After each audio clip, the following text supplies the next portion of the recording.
Well, good evening, ladies and gentlemen. Welcome back to Gooner Gathering.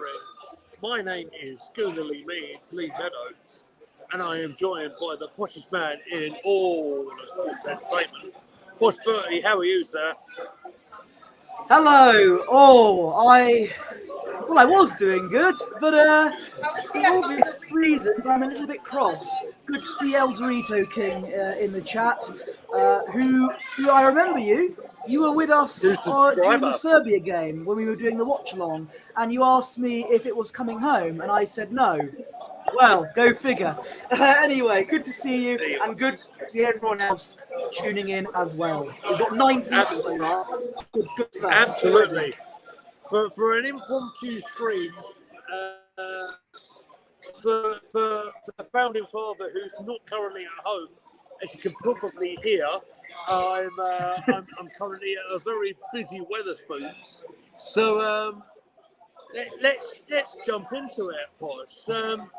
Now, I made a video last night of what I thought I might want to make a few changes to that England squad, maybe to liven it up a little bit, and maybe with the hope of us expressing ourselves a little bit.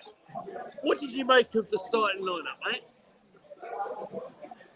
First of all, Steve Wilson, good to see you in the chat saying that was forgettable. Unfortunately, It's unforgettable for all the wrong reasons, Steve. I wish I could forget it. So the starting 11 I thought was wrong because I didn't want to see Trent in midfield. I did say during Serbia, during the first half, he was okay, but it looked like it was not going to work. And the midfield, and I just wanted a bit of a change. I wanted maybe Rice, Bellingham as the two together, and Foden in the middle, or alternatively, if Gareth Southgate insists on playing Foden on the wings, Rice, Bellingham and Cole Palmer in the middle, who for whatever reason is not getting a sniff of game time. That was what I wanted. Or Kobbie Mainoo in there with Rice and Bellingham. Our midfield is stacked. There's so many good options you could have. But for whatever reason, Southgate is going for the least preferred options. Now, originally, I quite liked the idea of seeing Trent in midfield because he's one of those players who, defensively, can be quite questionable, but going forward is very good and is very good at through balls. Unfortunately, this midfield experiment with Trent has failed. And I really hope that we never see him in midfield for England again, but I highly doubt it. But the starting 11, I wanted to see a couple more changes. Yeah. I mean, I really feel that Trent's been sort of hung out to dry a little bit here, to be honest with you. Because, I mean, he may have played a handful of games maybe for Liverpool, but I don't really remember that well, to be honest with you. I said in my video yesterday that I would have gone with Conor Gallagher in midfield, and I stand by it, and I'll stand by everything that I said in the video yesterday. I would have played Gomez at left back, just because I thought maybe, and as a defender, I think Trippier is absolutely fine, no problems. But he's going to have to play at left back with Shaw being injured. exactly. But I might have played Joe Gomez there because he's played more games at left back for Liverpool. Yeah. And I stand by the fact that I would have played Watkins. Yeah, I know Kane scored the goal. We'll get into that in a minute. But but other than the goal, did he really touch the ball that much? Tell me. Absolutely not. He has still got back problems, I think. Although maybe I don't know. Maybe it's that injury, or maybe it's I don't. I don't know. I think it's harsh to say it's the Southgate effect, because even despite Southgate as our manager, Kane has done very well for England in the past. So I think it's he's still got a knock from the back injury he had while playing for Bayern, and this game he just looked he just looked slow. We were crying out for pace. Yes, Watkins did come on, and I am going to say, do you know what? I never thought I'd see the day Southgate would take Kane off during an important England game, but he did. And this is the only little iota of credit I'm going to be giving him, Southgate, and say fair play for actually taking off Kane when I thought that was impossible for him. Yeah. But he brought on Watkins, but it was too little too late.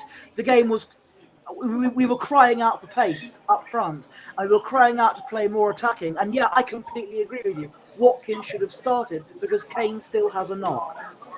Yeah, and I think that fact probably hampered us from the get-go. Let's get into the first goal of the game, shall we? And what I do want to say about it is that I thought Kyle Walker, like he did in the first game, was very good in going forward, as he normally is for Manchester City, and helped support the attack. Got the ball into the penalty area, found Saka, who found Kane in the 6-yard box, more or less, and it was a pretty easy finish for the captain. I'll throw it to you. Yes, I will say that was a great initiative by Walker, because I don't know the name of the Denmark player, but he didn't see Walker coming. He thought, okay, that's fine. I can deal with it. But Walker did well to kind of sneak up behind him and win the ball off the Denmark player. I thought that was good from him. And in fairness, I know that we've been critical of how Kane has been playing, but look, it was a great goal from him, and we were 1-0 up. And I know you've got no evidence of me saying this because I wasn't live, but I was watching it with my dad, and I was saying to him, watch us sit back now that we're 1-0 up. Watch us sit back and let Denmark have possession as if we just want to be fair to them. And he actually said to me, well, you know what? You're a bit of an idiot at times, my son, but you know what? You're right on this occasion. You were. Listen, I don't know if it was by design or whatever it was, but you're right. We had that early goal, but then really struggled to make an impact, I feel. I want to say hello to Chris, who's one of my drinking partners up at the Gardeners. I'm not there tonight, unfortunately. Big up to AFC always as well, who's saying Kane looks sluggish and he's dropping into midfield. Foden looks lost on the left. Trent in midfield isn't working. There's a lot to unpack on that comment, I think. Kane looks sluggish and he's dropping into midfield. He's doing that to try and get into the game where he's struggling to get hold of the ball. However, I think much like Posh does, that if he's not right to play, he shouldn't be playing. And that's why I would probably have gone with Ollie Watkins. It's unfortunate for Foden because he's an outstanding talent. However, I do feel Bellingham is a little bit ahead of him. Mind you saying that, I don't know if Belling had the most influential game tonight. Probably not. No. I might have He to was- watch it he was back. poor. I might have to watch it back. And I say why, because I couldn't hear the commentary particularly well there. But it didn't look as influential perhaps as it might have been on Sunday. But I said before, I might have even gone with Palmer perhaps on the left-hand side. Yeah. Because you can try and sort of put square pegs in round holes as much as you want to try, but I don't think you're going to get the best out of Foden popping in on the left. I mean, the only sort of memorable moments I can think of with Foden is a couple of pot shots that never looked like threatening the goalkeeper at all. Over to you, sir. Yeah, I think the entire team was poor. Even the likes of Eze and Watkins, Jared Bowen as well, coming off the bench. Yeah. Watkins made an instant impact, but that was it. So even they didn't have the best of times coming off. Maybe it was too little too late. But, Bellingham was poor, as you mentioned. I thought Declan Rice was woeful. In my opinion, I did not think Rice had a good game at all. I've seen that on social media as well, mate. So, And this isn't just me trying to cause a reaction amongst people. I saw this, and my dad agreed with me as well. Bellingham, Rice, they were poor today, and and I agree with you. The team I would have had, yeah, Palmer on the left and scrap Trent in midfield, Rice and Bellingham as the two. Yes, I know they didn't play well, but on paper, have them in the two and Foden in the middle because that's where you get the best out of him. And Palmer, yes, you can play. He's better down the middle as well. However, he has played on the wings for Chelsea a lot, so he is somewhat used to that position, unlike Foden on the left. Exactly. And I thought, although our goal was very well played, like I said, I think pretty much immediately they put the foot off the gas, and very soon afterwards, Denmark managed to equal. I want to give the player a bit of credit on the shot. It came from outside the penalty area, probably about 20 yards out. Unfortunately, I have no notes in front of me, so I'm trying to do this on the fly, ladies and gentlemen. So I'm going to try and pronounce it. There's a J somewhere where you wouldn't expect a J to be in a surname, but Morten.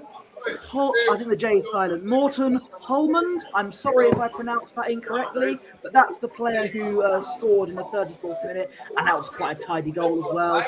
And rather unfortunately, it was one of my favourite types of goals, off the post and in.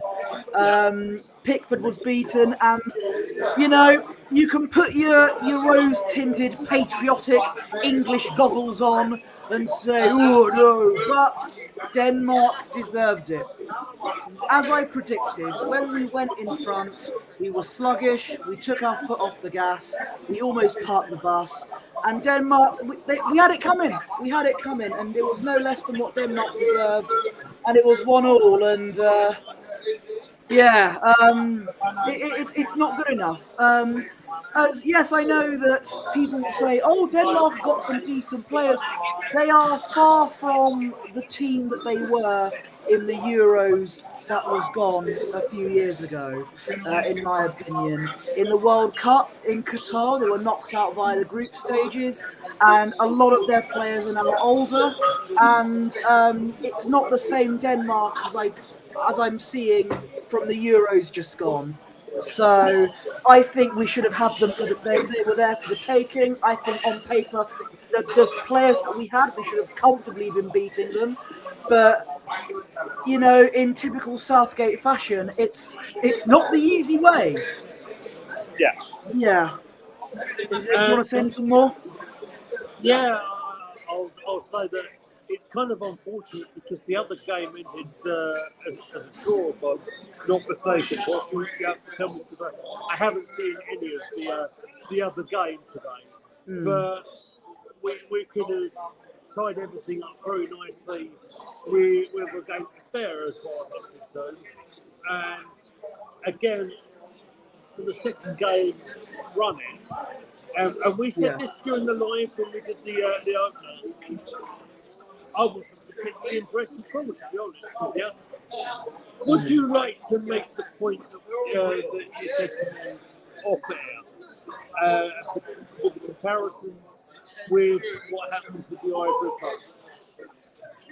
Yes. Well, I'm looking at. First of all, I'm looking at the table right now. Yeah. If there's lots of ifs and buts here, but if Slovenia beat us and Denmark beat Serbia, then we're going to finish third in our group, and we're going to have to rely on us being one of the teams, one of the third-place teams that goes through based on the number of goals scored. And at the moment, that's not looking likely because we've only scored 2 goals. Or maybe it's the number of points that we got. I don't know, but it's looking nervy at the moment. But yeah, back to what you were saying. Oh, go on. I mean, we've won 1, draw 1, we're on 4 points, which I think puts us in front of the group, doesn't it? We're top of the group at the moment, but if we beat Slovenia, then I think we will finish top of the group. But but I'm just naming all these different scenarios that I don't think, famous last words, will happen. But as you know, I'm when it comes to football managers, I can be quite critical. Maybe it's because they're not following the Posh Bertie football manager book. But look, and even you agree with me that Southgate is not the man for the job when it comes to this team of brilliant players that we have. This is the best chance we've got of winning something, right? The Euros. So the players that we have the Spanish Player of the Year, Spanish League Player of the Year, Jude Bellingham, English League Player of the Year, Phil Foden, German League Player of the Year in Harry Kane. Plus, lots of depth in our midfield and attack. Yes, defensively we're questionable, but we make up for it in midfield and attack. The problem is, we have a manager that does not play attacking football. We've got a negative, uninspiring manager that, as we saw against Serbia and against Denmark, goes really defensive, and it's not working. And this team of world beaters are heading for an early exit if we continue to play like this. Ivory Coast. Now, I did not watch AFCON. I know it was a brilliant tournament, apparently, but I didn't watch any AFCON games. But I do know that Ivory Coast sacked their manager after two group games because they were performing very badly and were on the cusp of going out. They then got a new manager in place. They then got through the group stage, and guess what? They won the whole tournament. When they sacked their manager under 2 games in the group, got a new manager, they won the whole thing. I genuinely believe it's time for us to do the same. And I don't who we should get. That's up for many people to decide. But there are many managers out there. Do you know what? I'd rather Arteta was our England's manager than Gareth Southgate, and that says it all. Give credit. I will say about one thing about Arteta: he plays attacking football, and he would get the best out of a lot of those players in that team. But Wow. I didn't expect you giving Arteta a bit of praise on the screen, but I appreciated it. Thank you for that. So, in terms of a realistic name, Posh, and obviously this is very hypothetical because I don't think the FA have got the cojones to do as you suggest. What would you like to see in the hot seat then? If we're gonna say. Here you go, Gareth. You can go back home now, mate. Who's going to come in? This is sacking the manager mid-tournament by England standards is not realistic at all. I cannot see the FA doing that. I think they should, but unrealistically, I'd honestly go for Unai Emery because he's got experience.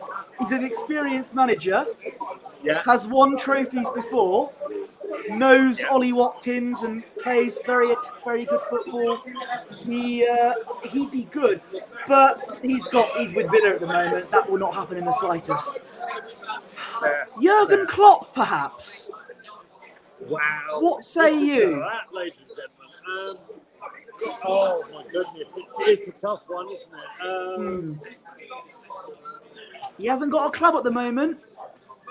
Do you know what? It's not a bad Pochettino, shout. even like Yeah. these names. I'm just.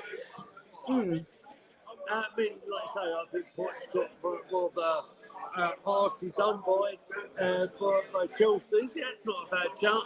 Maybe I'll go for it. But yeah, what? Absolutely. He did say he's got nothing lined up. I mean, it'd be unexpected to say the least. Thomas Tuchel. Yeah, maybe. It's Again, and this will not happen in the slightest. I can't see the FA doing this. yes. But the England manager doesn't have to be English. Remember Serena Wiegman, who brought football home for the Lionesses, Dutch, and she made history with the Lionesses. So the England manager does not have to be English. We had Fabio Capello at one point, so the England manager doesn't have to be English, don't they? Bangor Ericsson. Exactly. Well, you know, so yeah, that's a very valid point. I think I might want us to go into just to talk about one or two other things if you can still hear me. It's very loud here, mate. I can just about hear you. I can make what you're saying. I want to just say I hope Kieran Tierney's all okay. Yes. After yesterday's game for Scotland, he went off injured. I've not heard anything official come out of Scotland yet, other than the fact he's been ruled out of the third group game. It worries me significantly that he went off in the fashion that he did. Not wanting to be a prophet of doom or anything. I've seen my number of ACL injuries over the last, say, 12, 18 months or so. And yeah, I want to say I just hope KT's okay. Listen, you know that I don't think he has a future at Arsenal, and that decision, of course, is on Arteta because he made that decision to loan him out. But I still got a lot of affection and a lot of respect for that man. And I've said before, when the Aubameyang left, I thought he was a decent shout for us as an Arsenal captain. Yeah, I'd like to throw it to you. What would you like to say about Kieran Tierney? It's a horrible way for your Euros to come to an end, and Yeah. you know, I know people were saying he wasn't good for most of the tournament. He should really be playing at left back, but Andrew Robertson's there, so I don't think he'll be able to do that. But it's disappointing for him, and he's had his fair share of injury problems, which is just so unfortunate because injury-free, he'd be one of the best left backs there is at the moment. I really think he's that good. He's fully fit. He's one of the best left backs in the Premier League, and I will say that with as much chest as I can. And there's a lot of that. And I think look, and he went off on a stretcher. It's such a sad way to end your Euros campaign, but I just hope he has a speedy recovery because he's a very good player when injury free, and he's just really unlucky. Yeah, I think I'd like to echo that because in terms of his club career has got to come, I would have thought he would have been looking to get a move somewhere. I think he's only got 1 year left on his contract. That's why it's been touted that he might have such a small fee. in respective of some of the big numbers that we often see. I know it's highly economic. I know it's quite often we'll look at Arsenal doing transfer deals and say we're not getting the money for our players that maybe we should expect. And if you look at the likes of Lacazette, Aubameyang, Ozil, I think that would be absolutely fair. But in this case, KT would have had a transfer fee, and I do think he would have hit it out. But just say in best case scenario, if it is just a hamstring, right? If we look to 6 to 8 weeks, perhaps being out, best case scenario, that takes you to mid-August, and that's best case scenario. That doesn't give you a lot of time to play with on the transfer window, like prove your fitness kind of thing. I don't know how likely it might be for someone to go and take a punt on him, and it's unfortunate for him. We'll have to see in the coming weeks and days and weeks what is the situation with him. The other thing I probably will ask you before we head on air, and I know you're not prepared for this, but I'll say it anyway. Obviously, we had the fixture release come out for the Premier League game for Arsenal a couple of days ago. I'd like to hear your thoughts about that and where we're at as Arsenal Football Club right now, mate. Well, are you ready for more Prophet of Doom from me? Yeah. So, look, home to Wolves and home to Brighton, we should be beating them on paper. We should be beating them. I've got no concerns about those at the moment, and I think we will beat them. Our first 3 away games, Villa away, Tottenham away, Man City away. I've just named our first 5 games of the season. If we don't get our transfer window, if we don't have I said spot on, but if we don't have a good transfer window, at the moment there's been no transfer activity whatsoever from us. We keep hearing these rumours, but there's nothing like no concrete evidence. If we don't get time is going to be running out soon. If we don't get our transfer window spot on, then we could be. I don't want to say our season could be over by game 5 because even I'm thinking that's too negative. But I'm thinking November after we play Chelsea at Stamford Bridge. Like if we don't get our transfer window right, we'll be out the title race by November. And that's not me being like ultra negative, just to like this isn't a gimmick. This isn't me just being negative for clicks. This is me being real. I'm being realistic because. I don't know.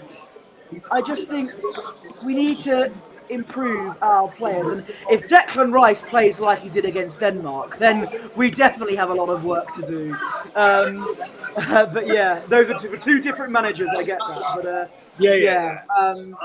But I'm nervous about our first 5 games. Our first 2 home games, I'm fine with. We can beat those 2 teams if we should be.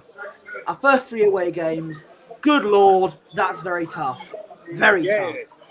But we got to have a good transfer window, and all our other players have to get their act together and turn up. No slacking, because we owe Aston Villa. We got to get our revenge. Yeah, I agree with that because I called the Aston Villa game at the Emirates, and that probably ultimately was the one that stick to this. I would say the prospect for transfer activity during Euro 2024 is unlikely. But we'd want to disrupt the players from their international duty. I have heard a few things going on in the background. Would you like to talk about the Portuguese player that is set to allegedly sign for us? Do you know the fellow I mean? Are you talking about Pedro Neto? No. Okay. with a G. Because I want him to sign for us. I want him to sign for us. It begins with a G. I thought you might have been all over the social media. I've not seen it at the moment. Niall Kane's in the chat. Hello, Niall. Good to see you. Good to see you, buddy. I've not really checked, so I've got nothing to report on that. I'm sure when I hear more about it, I'll probably say something. But I think again, I don't know. Let me see if I can spot it. I see Unbiased TV who's just gone live, and he's an Arsenal fan who's just said Kira Walsh to Arsenal is a tick. So that would be an extraordinary transfer in the women's game. I'll say that much. Walsh only joined Barcelona last year. But if Arsenal can pull that off, that would be pretty spectacular. Certainly, Arsenal will want to improve their ranks after Victor Pullover had an ACL injury in the recent international matches. But maybe this is a pretty decent place for us to finish up, and maybe we'll reconvene at another stage somewhere. Perhaps even on. Am I right in saying the last group game's on Sunday? So the next England game. Yes, sir. Let me have a look. Bit of live admin to the ladies and gentlemen who are watching. It's on Tuesday the 25th at 8 p.m. Maybe that's a good place for us to go live. Maybe we might go live during the weekend as well, potentially on Sunday for a little bit of a chat and stuff. But what I do want to say is this has been fun, a bit of an impromptu little chat after a disappointing again performance and a 1-1 draw tonight against Denmark. Before we head out, let me take that banner away. Let me put that banner up. Here's our social media. Posh, you know the culture. Where can they find you? Well, you can find me on X at Posh Bertie, and my Instagram's at BertieWanless, and I also run Guna Gathering's Instagram account, which is, of course, at Guna Gathering. Thank you very much, my friends. Thank you very much for jumping on at short notice this evening. Thank you very much to everyone who's watching live. Thank you very much to everyone who's watching on demand this evening. Of course, if you want to follow me on Twitter or X, you can find me at Guna Gathering. You can find us all on the channels at Guna Gathering. And until next time, ladies and gentlemen, this has been generally meeting a very, very busy Wetherspoons pub. So good night, everybody. Take care of yourselves, and we believe.